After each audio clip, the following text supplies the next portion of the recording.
ఆనా పాలకుర్తి నాది, పాలకుర్తి కాంగ్రెస్ పార్టీ నాది. నా మాట వినకపోతే రివాల్వర్ ట్రిగర్ తోనే సమాధానం చెప్తారన్నారు కాంగ్రెస్ నేత ఝాన్సీ రెడ్డి. ఇక అత్తకు తగ్గ కోడలు ఊరుకుంటుందా? అత్త ట్రిగర్ నొక్కుతామంటే కోడలు పంచులు పేల్చింది. పాలమూరు బిడ్డను, పాలకుర్తి కోడలను ఖబర్దార్ కోవట్లులారా అంటూ వార్నింగ్ ఇచ్చేసింది. మరోవైపు అత్తా కోడళ్ల తీరుపై పాలకుర్తి కాంగ్రెస్ నేతలు కన్నెర చేస్తున్నారు. ఎన్నికలకు ముందు పాలకుర్తిలో అలా అడుగుపెట్టి ఇలా ఎమ్మెల్యే సీటును తమ కుటుంబం ఖాతాలో వేసుకున్నారు హనుమాండ్ల ఝాన్సీరెడ్డి, యశస్వినిరెడ్డి. చిన్న వయసులో ఎమ్మెల్యేగా గెలుపొందడమే కాదు, తన మాట తీరుతో రాష్ట్ర రాజకీయాల్లో మంచి పేరు తెచ్చుకున్నారు యశస్వినిరెడ్డి. అత్తాకోడళ్లిద్దరూ పార్టీకి ఆయువు పట్టుగా నిలుస్తారని పార్టీ కూడా భావించింది.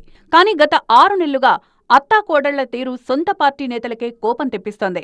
తెలంగాణ వ్యాప్తంగా అన్ని నియోజకవర్గాల్లో స్థానిక సంస్థల ఎన్నికల హడావిడి పెరిగిపోయింది. కానీ పాలకుర్తి నియోజకవర్గంలో మాత్రం అత్తాకోడళ్లకు షాక్ తగిలింది. సొంత గ్రామానికి చెందిన గ్రామ కాంగ్రెస్ అధ్యక్షుడు నాగిరెడ్డి పార్టీకి రాజీనామా చేశారు. కాంగ్రెస్లో కోవర్ట్లున్నారని, వారి అంతు చూస్తానన్నారు ఝాన్సీరెడ్డి. ఇప్పటికే దేవరుప్పల మండలంలో 2 గ్రూపుల మధ్య వార్ నడుస్తోంది. తాజాగా తొర్రూరు మండలంలో కూడా సేమ్ సీన్ మొదలైంది. ఏకంగా హనుమాండ్ల ఝాన్సీరెడ్డి సొంత గ్రామం చర్లపాలెం గ్రామం నుంచే గ్రూప్ వార్ మొదలు కావడం హాట్ చర్చగా మారింది. తిరుపతి రెడ్డి వర్సెస్ చిన్నమ్మ ఝాన్సీరెడ్డి వర్గాల మధ్య వార్ ముదురుతోంది. 2 రోజుల క్రితం చర్లపాలెం గ్రామంలో జరిగిన స్థానిక సంస్థల సన్నాహక సమావేశం ఉద్రిక్తతకు దారితీసింది. ఈ సమావేశానికి Torrur market committee chairman Hanumandla Tirupati రెడ్డిని ఆహ్వానించకపోవడంపై కాంగ్రెస్ క్యాడర్ మండిపడింది. టెంట్లను కూల్చేసి ఆందోళనకు దిగారు కార్యకర్తలు. తన మాట వినడం లేదన్న కోపంతో ఝాన్సీరెడ్డి మండల అధ్యక్షుడి ద్వారా 7 కార్యకర్తలపైన సస్పెన్షన్ వేటు వేయించారు.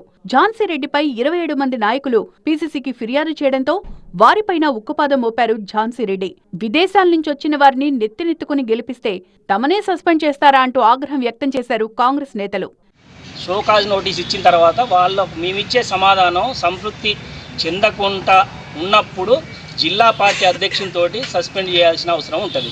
ఒక మాజీ మండల పార్టీ అధ్యక్షునిగా, ఒక బీసీ నాయకునిగా నన్ను సస్పెండ్ చేసే అధికారం కానీ, నాతో ఉన్నటువంటి ఎస్సీ ఎస్టీ బిడ్డలను సస్పెండ్ చేసే అధికారం నీకు లేదు. ఝాన్సీరెడ్డి ఎమ్మెల్యే యశస్వినిరెడ్డిని కలవనివ్వడంలేదంటూ మరికొంతమంది కాంగ్రెస్ కార్యకర్తలు ఆరోపిస్తున్నారు. పాలకుర్తి కాంగ్రెస్ లో విభేదాలు ఇలాగే కంటిన్యూ అయితే స్థానిక సంస్థల ఎన్నికల్లో పార్టీకి నష్టం తప్పదని పీసీసీ భావిస్తోంది. అత్తాకోడళ్లిద్దరినీ పిలిచి మాట్లాడాలని భావిస్తోంది.